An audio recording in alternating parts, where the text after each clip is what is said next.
Eksternal yaitu adalah perubahan kondisi ekonomi. Bener, perubahan Bisa, ekonomi. iya. Itu eksternal ya. Itu yang tidak bisa diduga. Bukan, gitu. Bu. Mari ngevlog di Kebun Desain. Assalamualaikum warahmatullahi wabarakatuh. Selamat datang di vlognya Kebun Desain. Oke, seperti biasa kali ini kita punya tips ataupun inspirasi bisnis yang tentu aja ini bisa berguna buat teman-teman yang sedang berbisnis ataupun baru mau memulai bisnis. Tapi sebelumnya aku mau kasih tahu dulu nih, ini channel apa? Ini ada channel Lokasi Bisnis Marketing dan Dunia Desain Grafis. Dan channel ini merupakan bagian dari studio desain grafis Kebun Desain yang menjual berbagai jasa seperti jasa desain logo, desain kemasan, sosial media, dan juga jasa legalitas. Jadi buat teman-teman yang pengen order desain logo, desain kemasan, desain apapun ya buat bisnisnya sampai daftar legalitas bisnis itu bisa langsung kontak aja nomor WhatsApp yang ada di bawah. Ya, kontak langsung. Kayak gitu. Ya, oke. Oke nih, Dek. Ada tips ataupun informasi apa yang bisa kita share ke teman-teman?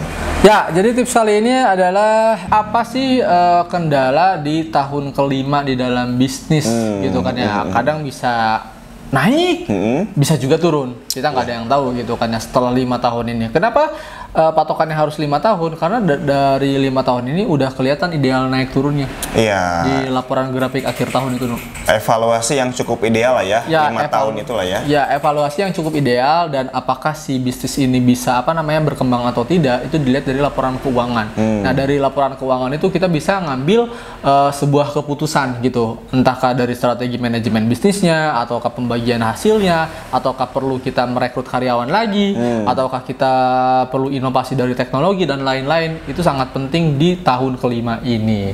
Nah, apa aja poin-poin yang perlu kita perhatikan di tahun kelima ini? Oke, akan kita bahas. Yang pertama adalah perubahan tren pasar, Nu. Perubahan tren pasar ini sangat-sangat memengaruhi bisnis kamu. Kalau kamu bisa ikutin tren pasar, bisnis kamu bisa melesat. Iya. Tapi kalau misalnya kamu tidak bisa ngikutin tren pasar, bisnis kamu bisa anjlok. Iya. Kayak siapa? Nokia. Nokia, terus BlackBerry. yang BlackBerry gitu ya kan, tren pasar itu ke Android lah ya, ke sistem yang Android gitu. Kalau Nokia kan tetap dengan sistem Symbian-nya gitu, gitu ya. BlackBerry dengan BlackBerry Messenger-nya. BlackBerry dengan BlackBerry Messenger-nya, sedangkan Android itu bisa menampung berbagai macam gitu. Ya. Sistem. Baik sistem gaming, chatting, sosial media, bahkan sekarang ada AI, ada banyak lah gitu. Nah, sedangkan Nokia dan BlackBerry ini tidak tidak mau mengikuti tren pasar. Akhirnya apa? Jatuh. Akhirnya jatuh gitu ya. Seperti itu. Yang kedua, kaitannya dengan tren pasar. Berarti kan kalau misalnya kita harus ngikutin tren pasar, berarti harus ada yang namanya, yang kedua ini adalah inovasi. Kurangnya inovasi. Kalau kamu kurang inovasi, otomatis jatuh. Tapi kalau kamu inovasinya terdepan, otomatis kamu naik. Iya. Yang selalu berinovasi di dalam kendaraan siapa coba? Honda, Yamaha gitu ya. Terus kalau mobil sekarang tuh masuk Hyundai ke Indonesia ini. Hyundai gila-gilaan sih. Dia benar-benar udah started duluan untuk mengimage-kan bahwa dia itu adalah mobil listrik. Iya, listrik. Bahkan Hyundai kan dari Korea nih ya. Dan sedangkan Honda terus Toyota gitu ya, itu kan dari Jepang.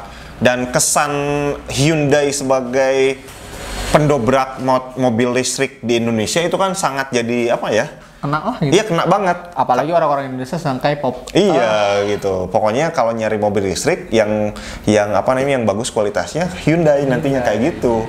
Nggak lagi ke Toyota atau ke Honda, karena mereka tinggalan buat inovasi itu. Ini hati-hati nih ya buat Toyota sama Honda gitu kan ya, harus cepet-cepet gercep gitu. Iya. Brand positioningnya sama brand image-nya udah mobil listrik ya Hyundai. Iya. Gitu.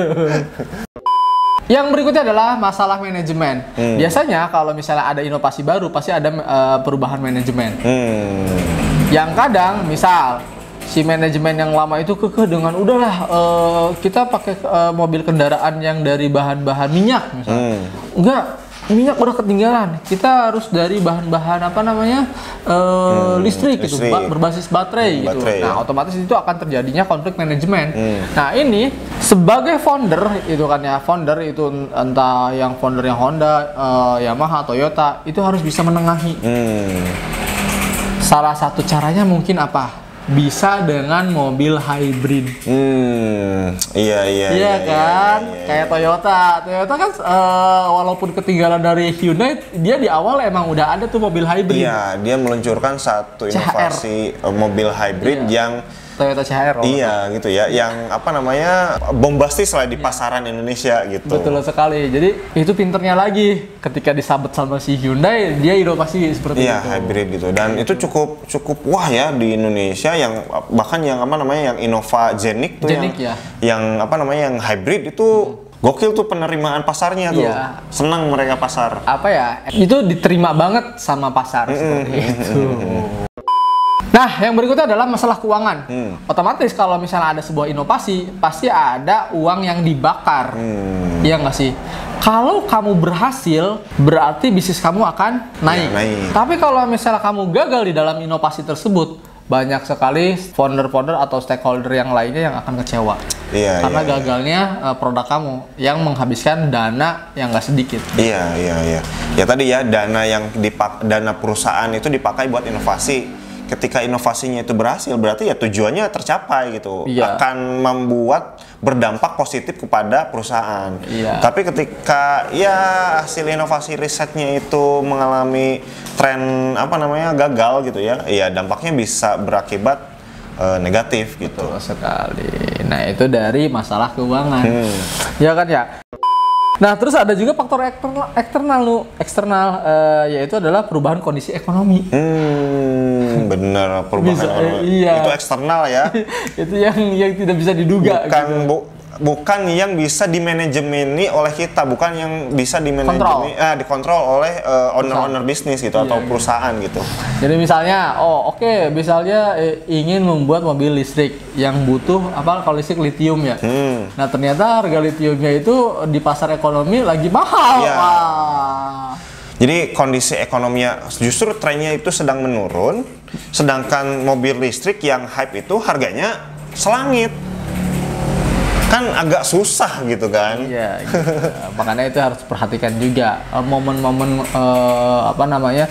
momen-momen yang pas lah gitu. Ya contoh lah waktu dulu perubahan kondisi sosial juga sama ya, seperti waktu dari WFO ke WFAH. Akhirnya banyak orang yang menjadi content creator dan banyak yang kaya dari situ. Benar. Itu kan dia juga bisa menyesuaikan gitu karena. Nah, sekarang udah balik lagi nih dari WFH ke WFO, harus bisa menyesuaikan lagi gitu. Benar.